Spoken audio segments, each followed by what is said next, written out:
The colony ship Frontier Dawn moved through the dark space between stars. Inside, 50,000 people slept in cryopods, dreaming of their new home. Captain Jake Morrison sat in his command chair, watching the stars drift by on the main screen. He was tired. 3 years of this journey had worn him down, but they were close now, just 2 more weeks until they reached their destination.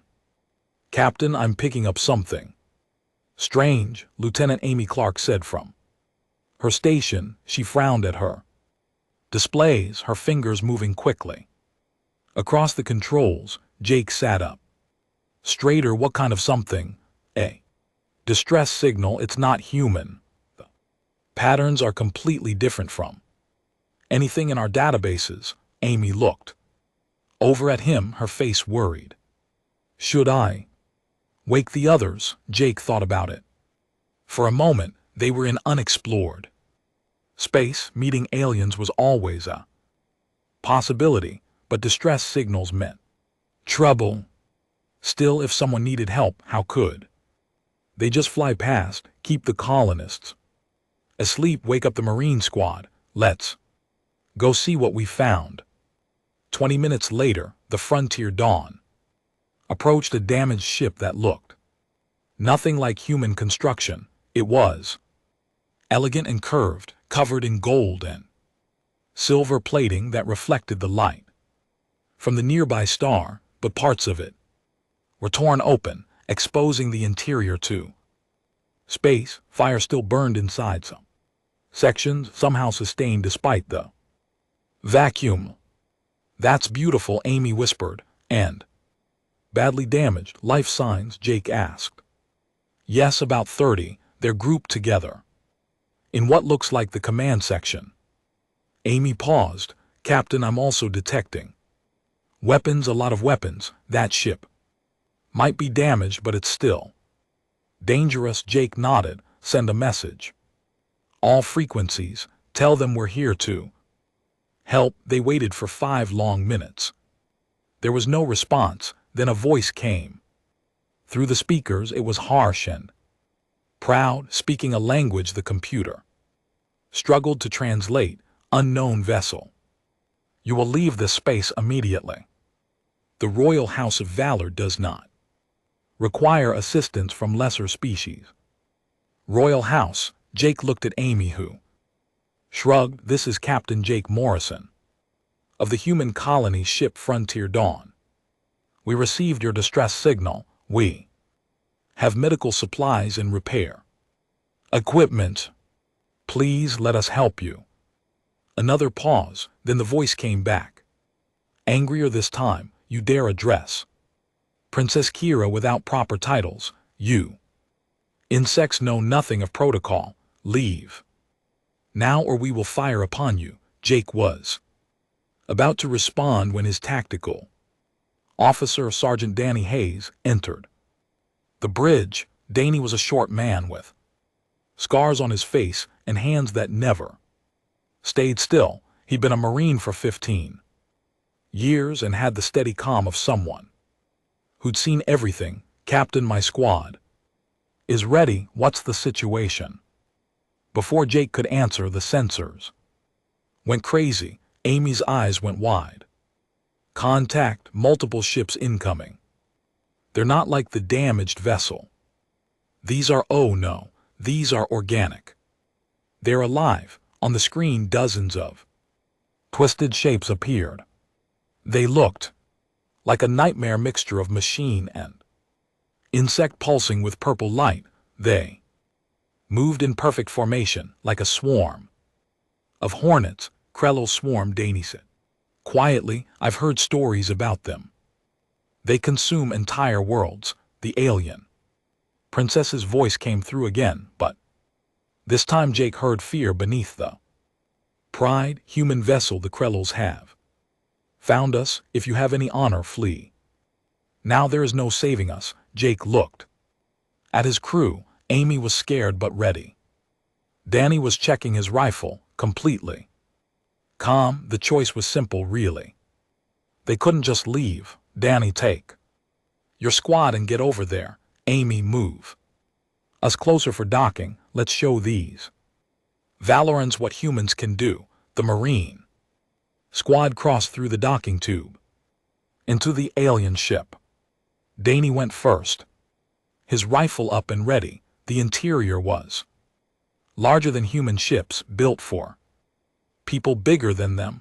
Everything was decorated with symbols and precious metals. Even in a warship, these Valorans valued beauty. They found the princess and her guards in a large chamber. The Valorans were tall, nearly 7 feet, with golden skin and eyes that glowed like small suns.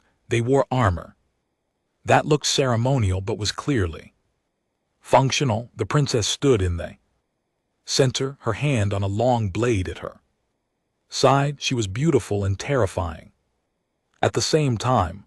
You came, she said, and Danny couldn't tell if she was surprised or insulted. Foolish creatures, you will die with us. Maybe, Danny said, but we're not dead yet. The Krell hit the ship hard. They came through the torn sections, pouring in like water. Danny and LT Unk and GTY squad opened fire immediately, their bullets tearing through the biomechanical drones. The Valorans fought too, but they fought differently. They challenged individual Krell to combat, fighting with honor and grace. DIE's Marines fought to win. They used cover, called out targets, focused fire on the biggest threats. When one position became too dangerous, they fell back to a better one. They threw grenades into clusters of enemies and used the ship's own corridors as kill zones. Princess Kira watched in shock. These small humans moved like water, always flowing to where they were needed. They had no honor in their fighting, no glory. They simply killed efficiently and survived. A massive Krell hunter burst into the chamber. It was the size of a car covered in blade-like appendages. It targeted the princess immediately, its weapons charging with purple energy. The Valoran guards moved to intercept, but they were too slow. He threw himself between the princess and the blast. His armor took most of it, but the impact threw him across the room. He hit the wall hard and slid down, groaning. The other Marines killed the hunter with concentrated fire, but Danny was hurt. The princess ran to him. You fool, why would you sacrifice yourself for me? Danny coughed and tried to sit up. His armor was cracked and smoking. Because you're not dead yet, he said, grinning through the pain, and while you're alive we keep fighting. You have no sense of proper combat, the princess said, but her voice was softer now. You fight like scavengers without honor. We fight to live, Danny replied. That's all the honor we need. More Krell were coming. The Marines formed a defensive line, protecting both the Valorans and the route back to the docking tube. Amy's voice came through Danny and LT Unk and GTY's communicator. We need to leave now. There are too many of them. He looked at the princess. Your choice, your highness. Come with us and live, or stay here and die with honor. Princess Kuravan looked at her guards, at the damaged ship that had been her home, at the Krell still pouring through the breaches. She looked at this small human who had saved her life without being asked. She made her choice. Warriors of valor, she commanded. We retreat with the humans. Honor means nothing if our knowledge dies here. They ran together through the corridors, fighting when they had to, running when they could. It was chaos and violence and desperate survival. It was nothing like the glorious battles the princess had trained for her entire life. It was the human way of lore, and it kept them alive. the survivors made it back to the Frontier Dawn just as Princess Caravan's ship exploded behind them. The princess stood at the observation window, watching her vessel break apart. In silence, her guards stood with her, their heads bowed. To lose a ship was to lose honor, or so their tradition said. Danny limped past them, his armor still damaged from the blast. He didn't stop to mourn. There was too much work to do. The Krello were still out there, and they would come again. They always did. Princess Curran turned away from the window and demanded to see the human commander. Her guards escorted her to the bridge where she expected to find a great war leader. Instead, she found Jake Morrison, a man who looked more like a tired administrator than a warrior. He was studying damage reports and supply inventories, not battle plans. You are the commander of this vessel? The princess asked, unable to hide her disgust. I am Captain Jake Morrison. Welcome aboard the Frontier Dawn, Princess. I'm sorry about your ship. You are no warrior, she said flatly. What manner of species sends merchants to command in battle? Jake smiled, but it didn't reach his eyes. We send whoever can do the job. I spent 10 years managing supply chains for colony operations. Turns out keeping people alive in space uses a lot of the same skills as fighting in space. Resources, logistics, positioning, it's all connected. The princess wanted to argue, but alarms interrupted her. The Krello had found them. Amy's sensors showed more than 100 bioships approaching, moving in that disturbing, coordinated way that made them seem like fingers of one massive hand. Battle stations, Jake said calmly. Amy, get me firing solutions on the lead ships. Danny, your Marines need to prepare for boarding actions. They'll try to get inside. Captain, we cannot win this fight. Princess Caravan said she knew warfare. She'd studied it since childhood. The numbers were impossible. We should prepare for a final stand. Let us die with dignity. We're not dying today, Jake replied. He turned to his crew. Execute Plan Delta 7. The princess watched in confusion as the human ship did something no Valoran vessel would ever do. It ran. The Frontier Dawn turned away from the Krello and fled deeper into the asteroid field they'd been passing through. Krell followed exactly as Jake knew they would. Cowards, one of the Valoran guards muttered. Danny heard it. He was at his combat station checking weapons and armor. Call me a coward when you're dead and I'm still breathing. Then we'll see who's right. The Krello caught up quickly. They began boarding through the cargo sections, cutting through the hull with bioacid. Hundreds of drones poured inside, and the battle became close and brutal. The princess expected the humans to make a glorious last stand in the main corridors. Instead, Jake did something she thought was insane. He ordered sections of the ship sealed off, trapping both Krello and valuable equipment inside. He vented atmosphere from entire decks, freezing the Krello that were there. He rerouted power to overload certain sections, turning them into giant electrical traps. You sacrifice your own ship? The princess asked, horrified. A ship can be repaired, Jake said. People can't.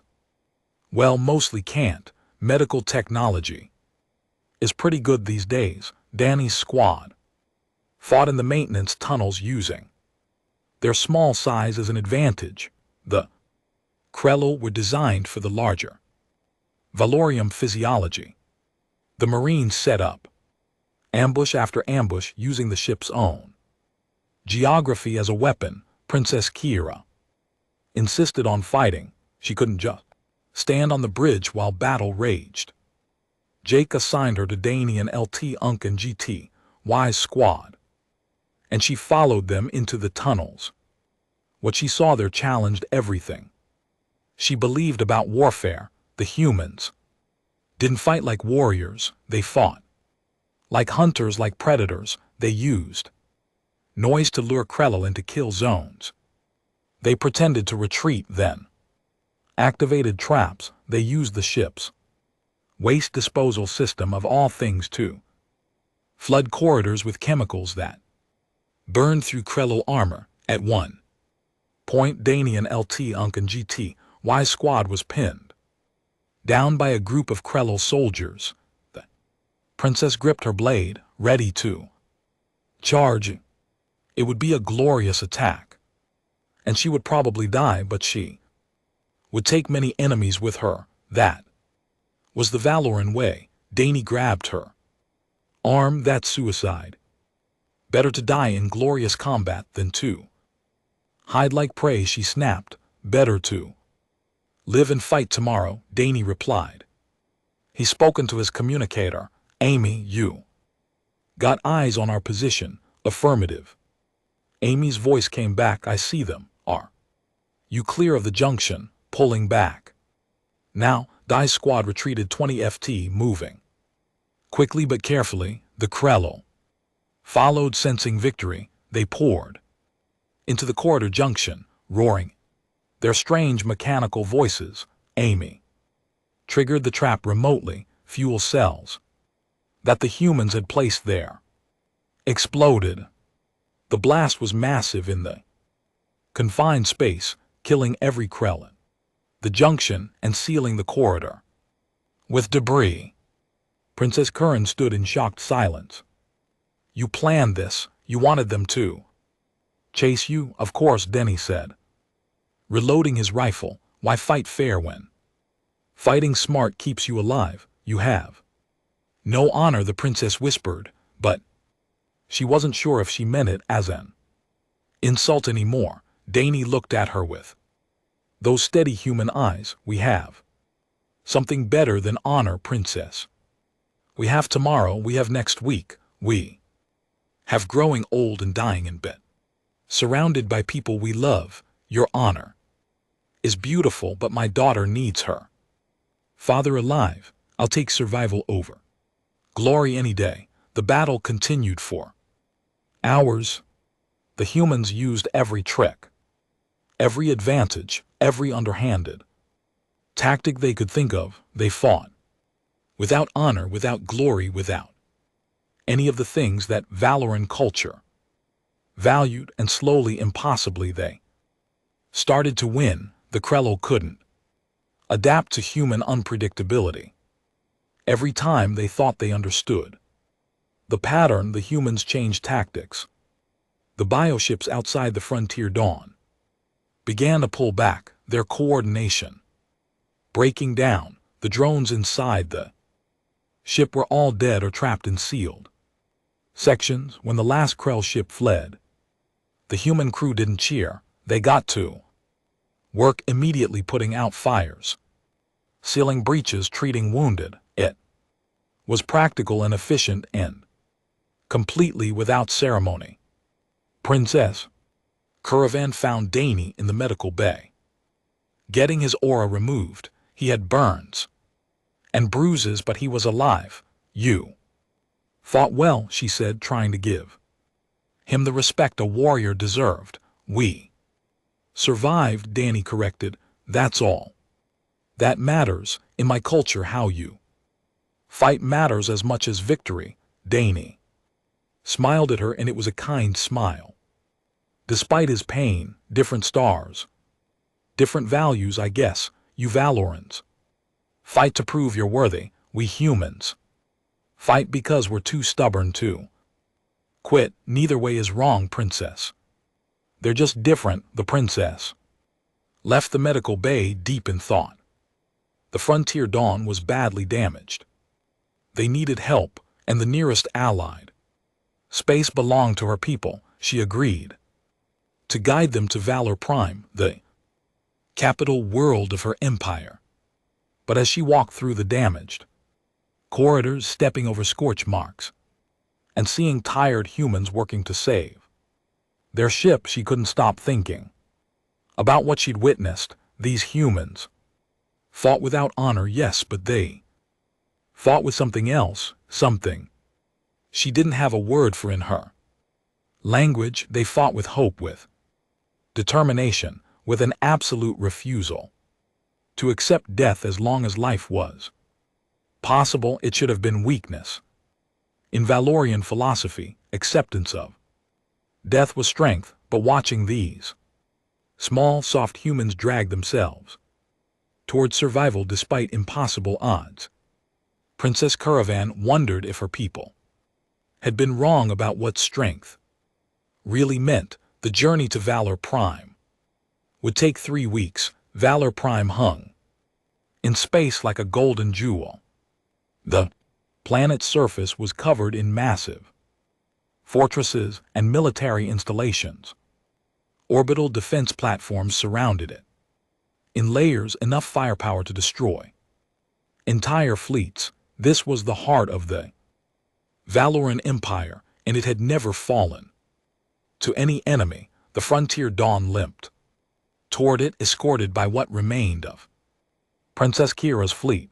The human ship looked pathetic next to the gleaming Valoran vessels. It was scarred, patched, and held together with emergency repairs, but it was still flying, and everyone aboard was still alive. Jake stood on the bridge, trying not to show how nervous he was. They were entering the capital of a warrior empire that could crush them without effort. Everything depended on what happened next.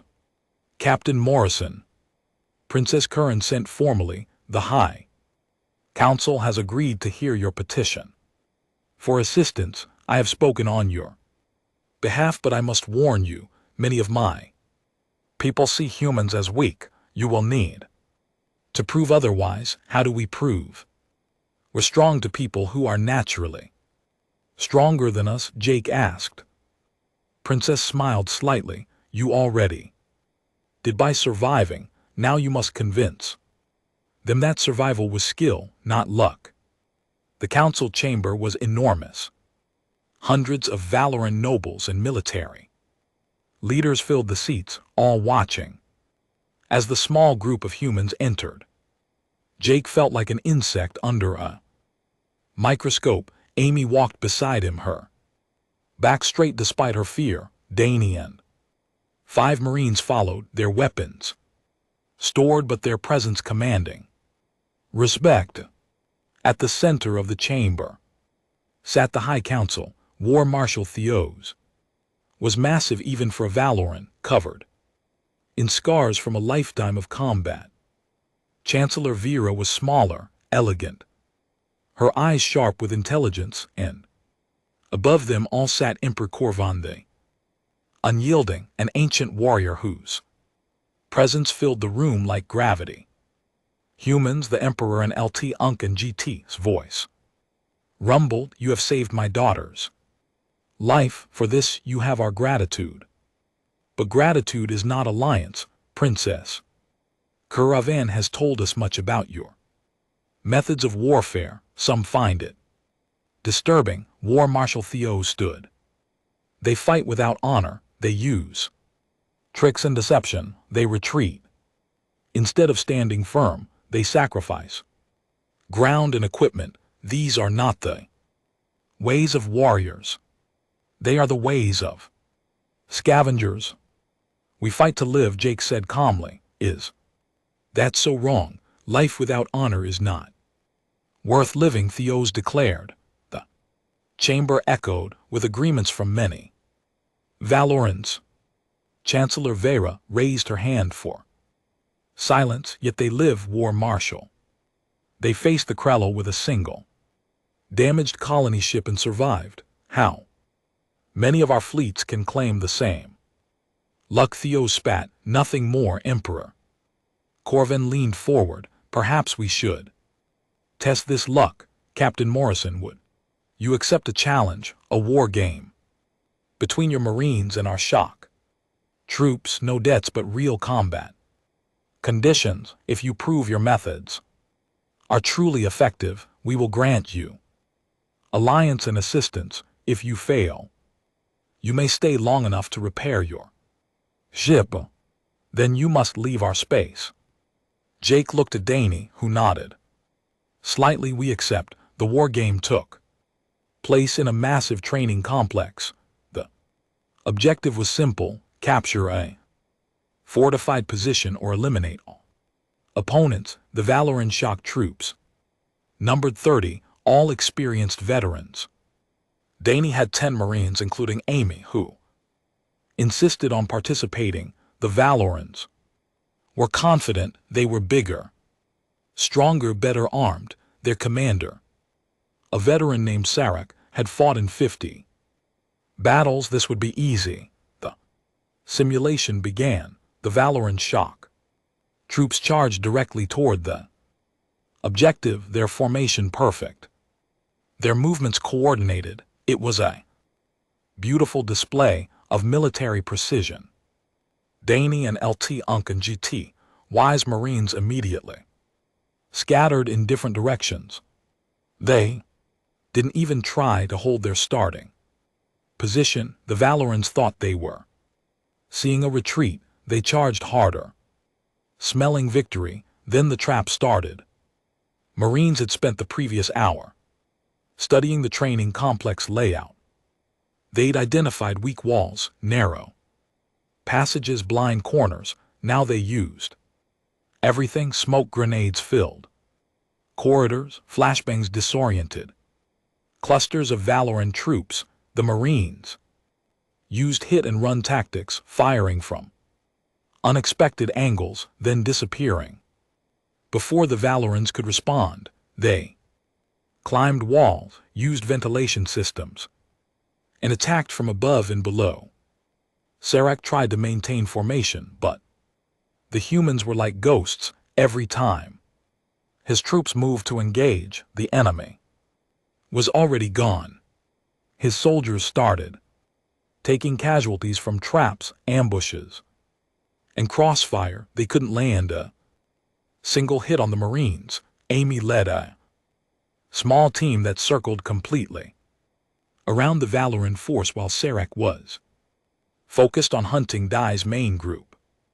Amy's team captured the objective without firing a shot. The simulation ended. Final score: humans 0 casualties, Valorans 15 casualties, and objective lost. The council chamber was silent as the results displayed. War Marshal Theos was shaking with rage. This proves nothing. They avoided honorable combat. Danny stepped forward. His voice was quiet, but it carried through the chamber. You're right, we avoided honorable combat because in a real fight, your warriors would be dead. All of them. My people would go home to their families.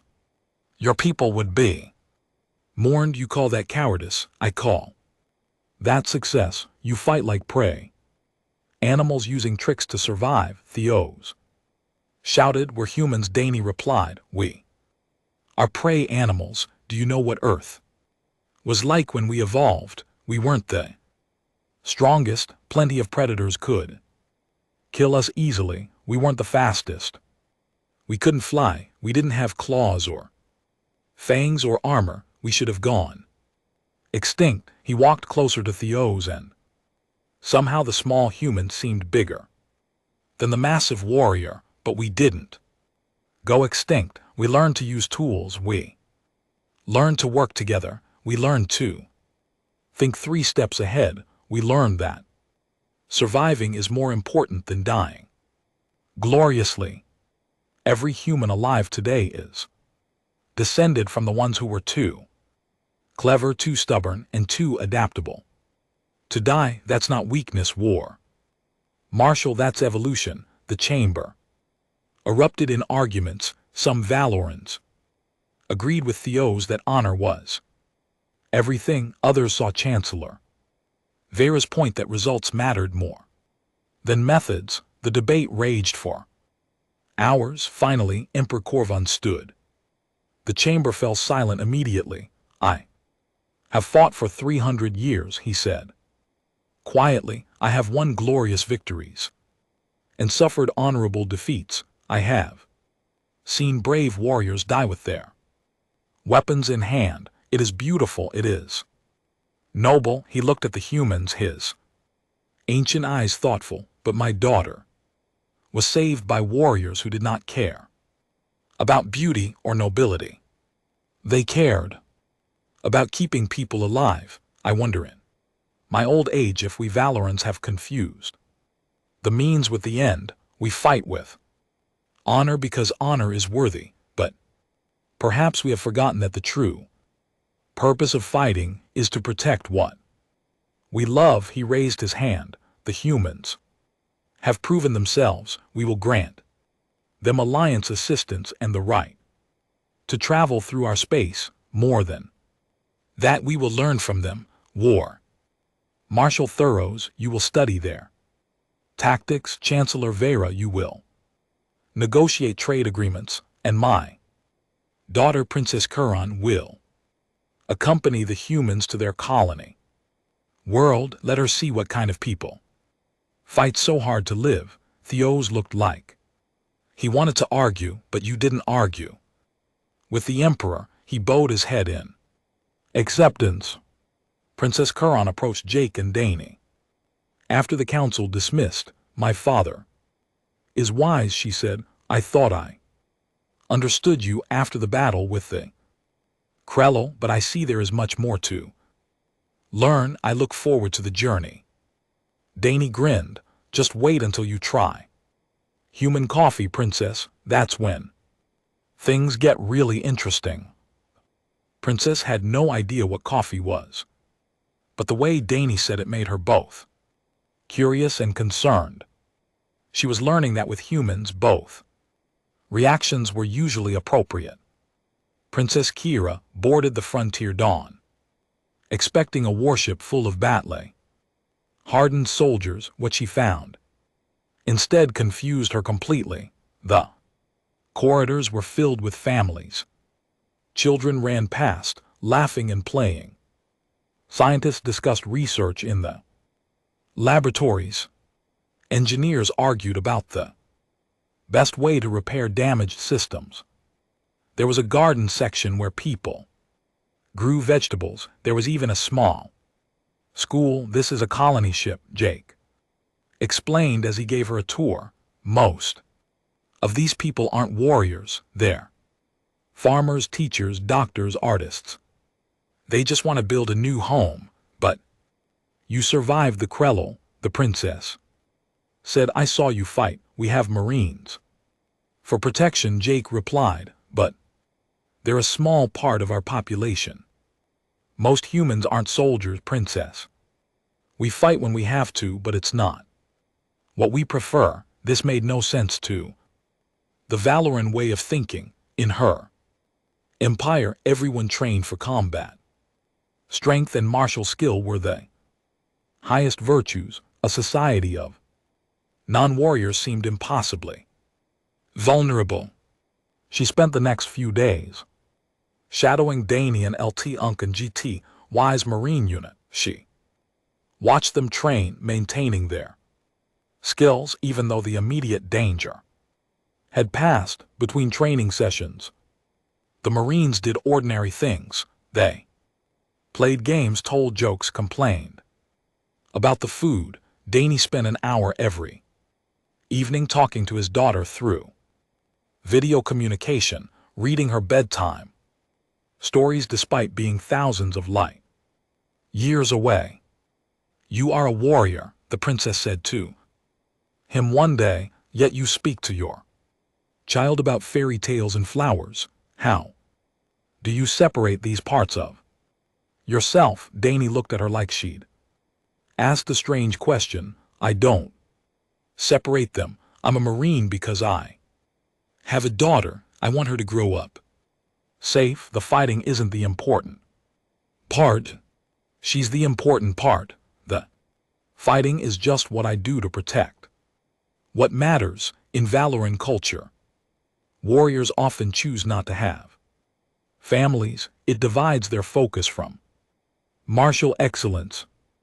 Then Valorant warriors are missing the point. Danny said bluntly, what's the point of being excellent at war if you have nothing worth fighting for? The princess had no answer to that. She'd been raised to believe that martial excellence was its own reward, that glory in combat was the highest achievement. But watching Danny carefully clean his weapons while humming a lullaby his daughter loved, she wondered if humans understood something her people had forgotten. She visited the ship's mess hall during a meal period.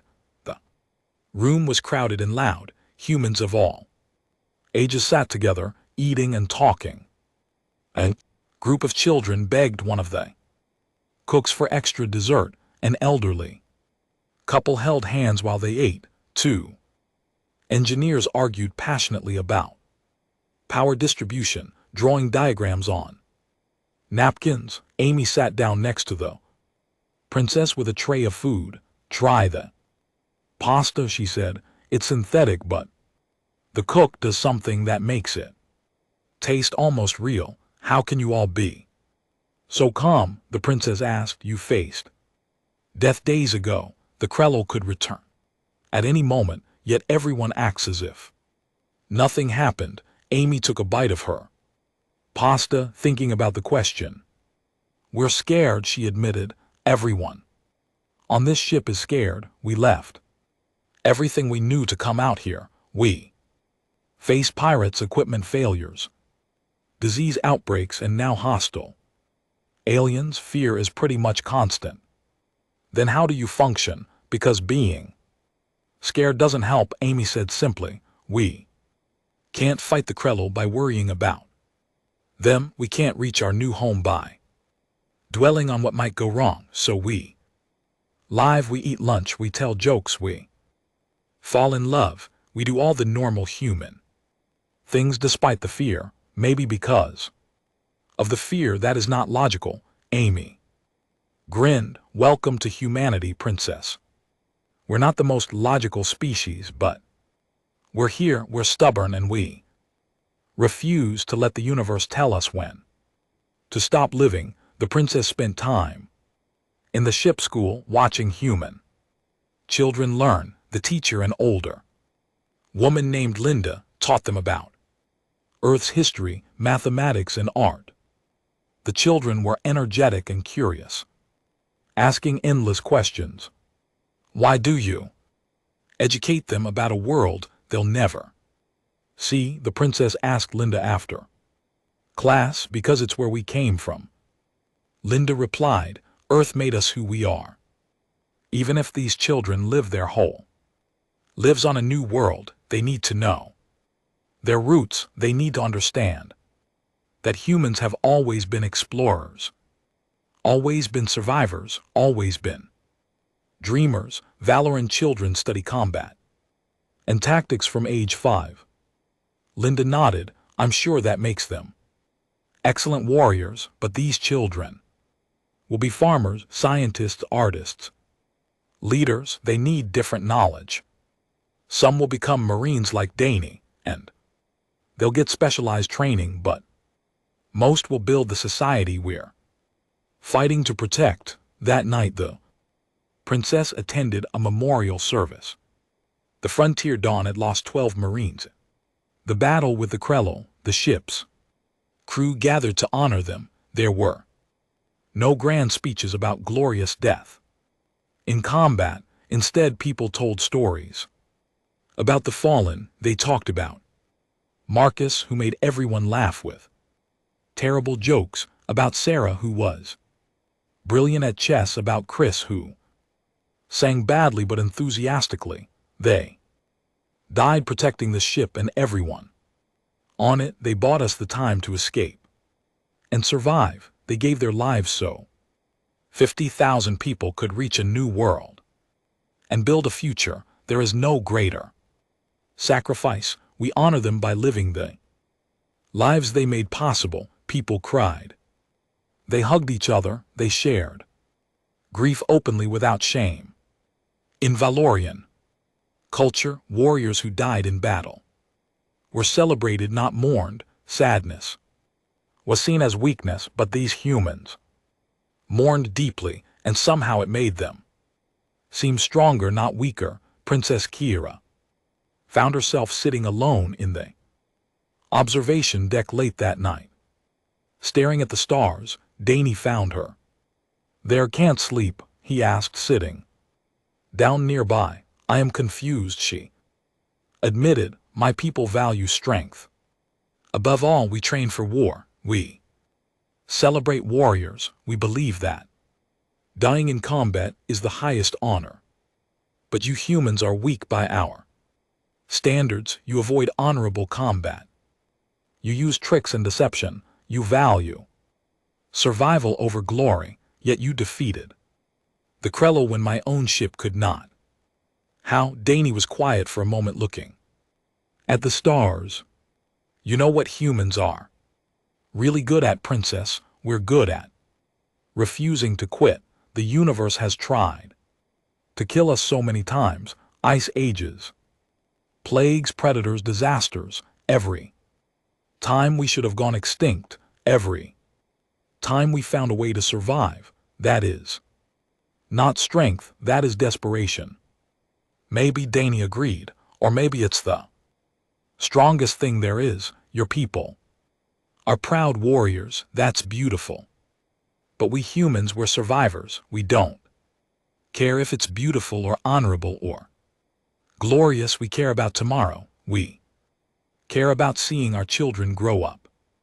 We care about building something that lasts. He smiled at her. "You asked me once how we separate being warriors from being people. The truth is we don't.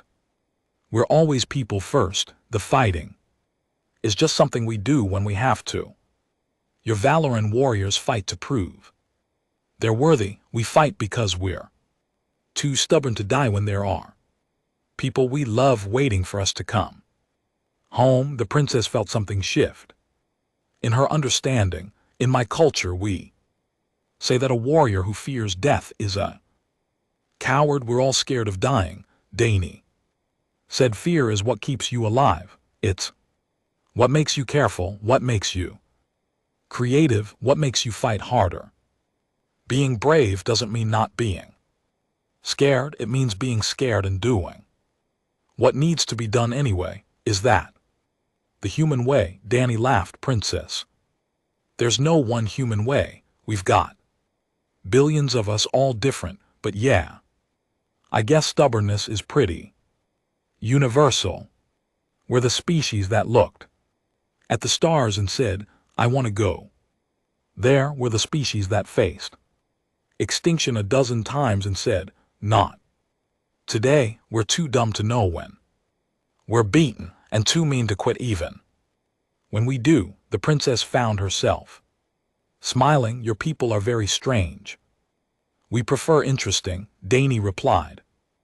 Alarms interrupted them. The Krello had found them again. This time it was worse. Sensors showed a massive fleet.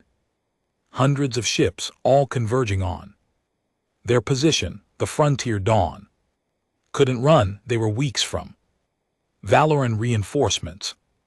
Jake's voice came over the ship intercom. "All hands, battle stations. This is it. We make our stand here." Princess Caravan stood up, her hand going to the weapon. "We should prepare for a glorious last stand." "No," Danny said, his voice hard. "We prepare to live. Come on, Princess, time to fight the human way." As they ran to their stations, the princess realized something. She was no longer afraid of dying without honor. She was afraid of dying before she could learn more about these impossible humans. The Frontier Dawn positioned itself in a dense asteroid field. Around it, 11 other ships formed a defensive cluster. Most were barely armed cargo vessels, colony transports with mining lasers. retrofitted as weapons against the Krell armada approaching from all directions. They looked like children, holding sticks against an army. Jake stood on the bridge watching the tactical display. Hundreds of red dots converged on their position. Each dot represented a Krell biohip, each one capable of destroying any human vessel. The math was simple and brutal. They couldn't win. Captain Amy said quietly, "I've sent the distress signal to Valor Prime. The Valoran fleet is mobilizing, but they're weeks away." "Then we buy weeks," Jake replied. He opened the shipwide channel. "All hands, this is the captain. I'm not going to lie to you. The odds are bad. The Krell outnumber us 100 to 1. They're stronger, faster, and they don't know how to quit." He paused, looking around the bridge at his crew, at Amy, working her console with steady hands, despite her fear, at the Marine guards, standing ready, at Princess Kira, who had insisted on fighting beside them. "But here's the thing," Jake continued. "We're humans, we don't quit either. We've survived everything the universe threw at us: ice ages, plagues, world wars. We crawled out of caves and reached for the stars. We left our home world to build something new. We're not ending here, so let's show these Krell why humanity is still around after all these years. Make them regret finding us." The Krell attacked in waves. The first wave hit the asteroid field at full speed, their bioships pulsing with that disturbing purple light. The human ships opened fire immediately, but conventional weapons barely scratched Krell armor, so they stopped using conventional weapons. Engineers had spent the last few days rigging every piece of equipment they could spare. Asteroids were fitted with explosive charges. Cargo containers were filled with volatile fuel and set as mines. The humans turned the entire asteroid field into a death trap. The first Krell wave pushed through, ignoring the small asteroids. Then the charges detonated. Chunks of rock became shrapnel, moving at incredible speeds. Krell ships were torn apart there by organic holes, unable to handle the kinetic impacts. Dozens died in the initial explosions. The Krell adapted immediately. The second wave moved more carefully, using their smaller drones to clear paths. Human ships fell back deeper into the asteroid field, using the rocks for cover. They fired, retreated, fired again. Every shot had to count. Every second bought was a victory. Princess Kira fought on the bridge, coordinating with Danny and LT, Unk, and GT, wise Marines who were preparing to repel boarders. She understood now why humans fought this way. It wasn't about honor or glory. It was about making every resource count, every person matter, every moment of survival precious. The Krell sent boarding craft. They latched on to the Frontier Dawn and began cutting through the hull. Dai's Marines were ready. They'd prepared the corridors with overlapping fields of fire, fallback positions, and more traps than anyone could count. "Remember," Danny told his squad over the comm, "don't fight them. Head on, hit and run, make them chase you into kill zones. We don't need to win every fight, we just need to survive long enough." The Krell poured through the breaches. They were met with concentrated fire from unexpected angles. Marines used the maintenance tunnels, emerging behind enemy positions. They dropped grenades from overhead grates. They used the ship's own systems against the invaders, venting sections to space and sealing doors to separate Krell groups. The princess fought beside Danny and LT, Unk and GT Wise. Squad, she'd abandoned valor in combat. Forms completely, instead she fought. The human way, she used cover, she fell. Back when necessary, she took shots from safety rather than engaging in honorable single combat. It felt wrong to everything she'd been taught, but it kept her alive. In the engine room, the Krello broke through in overwhelming numbers. The chief engineer, an old man named Pete, refused to abandon his station. I've kept these engines running for 3 years, he growled, not letting some space bugs kill them now. He rigged the reactor to overload, set a timer and evacuated his crew. When the Krello swarmed the engine room, Pete triggered the overload remotely. The explosion didn't destroy the ship, but it vaporized every Krello in 3 sections and sealed the breach with molten metal. The Frontier Dawn was dying, hull breaches on every deck, life support failing, weapon systems offline. The other human ships were in similar condition, but they'd held for 6 hours. 6 impossible hours against an enemy that should have crushed them in minutes. Jake watched the tactical display as more Krello ships closed in. They'd killed so many, but there were always more. Amy, he said quietly, how long until the Valoran fleet arrives? At their current speed, 4 days. Then I guess we hold for 4 days. Amy laughed, and it was a slightly hysterical sound. That's impossible, Captain. Most things are impossible until humans decide to do them anyway. The Krah adapted to every tactic, overcame every trap. They began targeting human ships in coordinated strikes, overwhelming defenses through sheer numbers. One by one, the colony ships went dark. The Frontier Dawn stood alone on the bridge. Alarms screamed. The main hull was compromised. The Krello were everywhere inside the ship.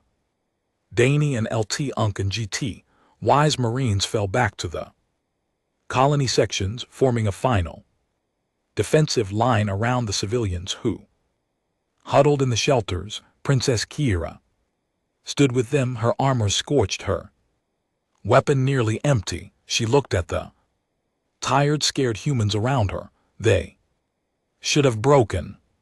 They should have surrendered or fled or collapsed in despair. Instead, they reloaded their weapons and prepared to fight again. Why do you keep fighting? She asked. Danny, it's hopeless. Danny checked his rifle, his movements automatic from years of practice. Because giving up means everyone dies. Fighting means maybe, just maybe, someone survives. As long as there's a maybe, we fight.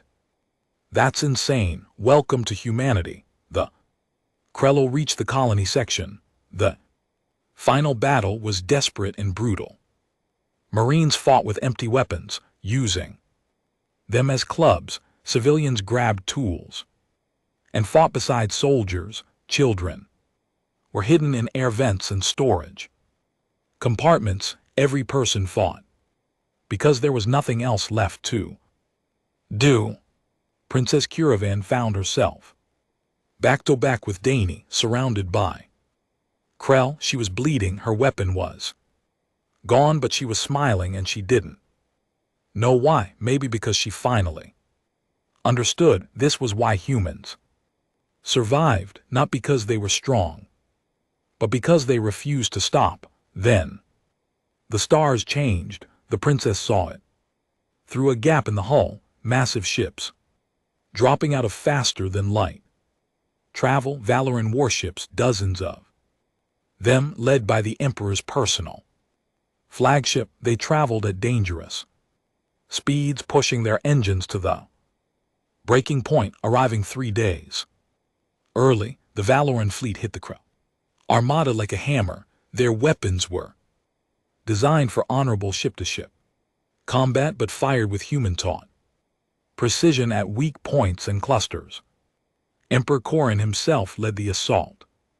His ancient tactical genius combined with the adaptability he'd learned from watching humans fight. The Krellel focused entirely on destroying the Frontier Dawn were caught completely unprepared. The battle turned in minutes. The bio ships broke formation and fled.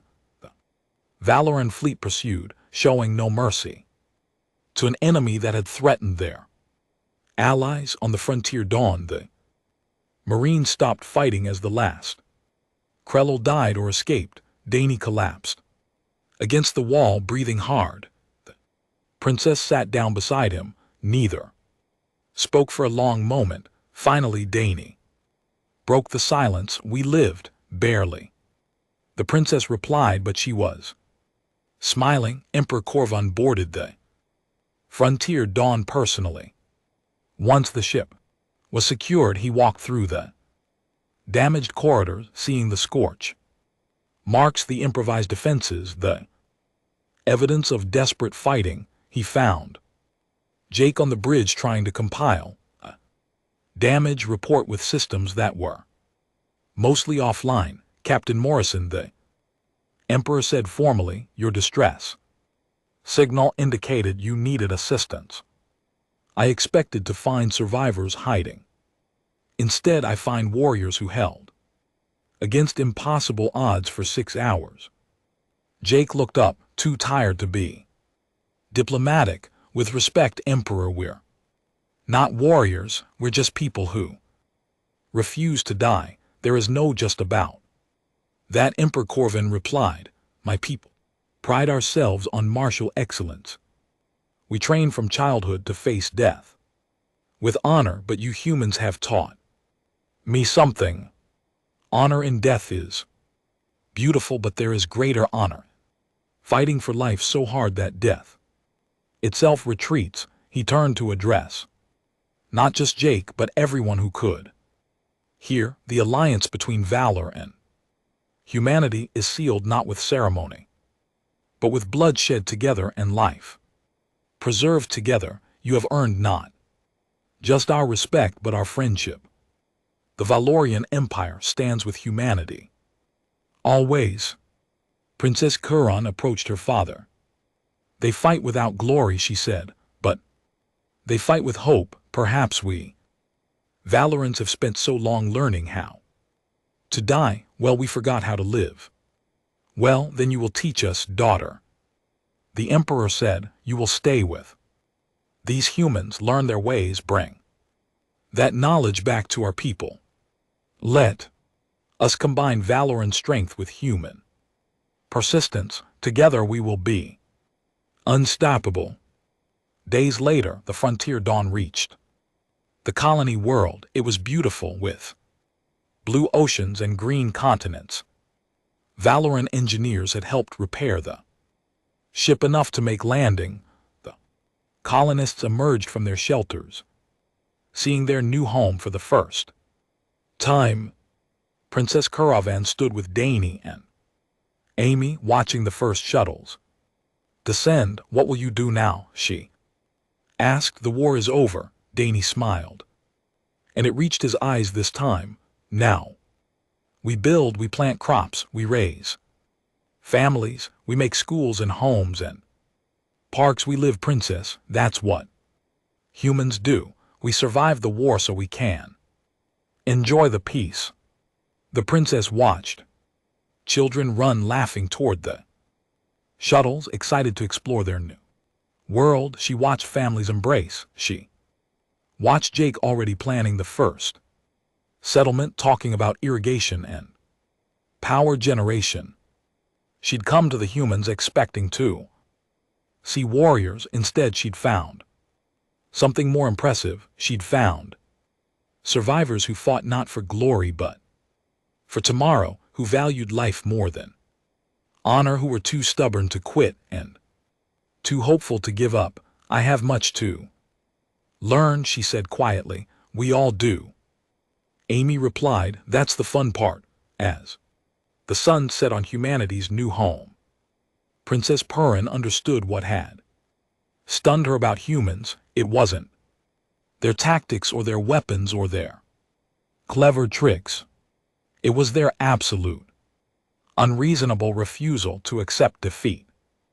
Their willingness to fight impossible odds, not for glory, but for the simple right to exist. The galaxy was full of strong species, but humanity had proven that sometimes the species that wins isn't the strongest,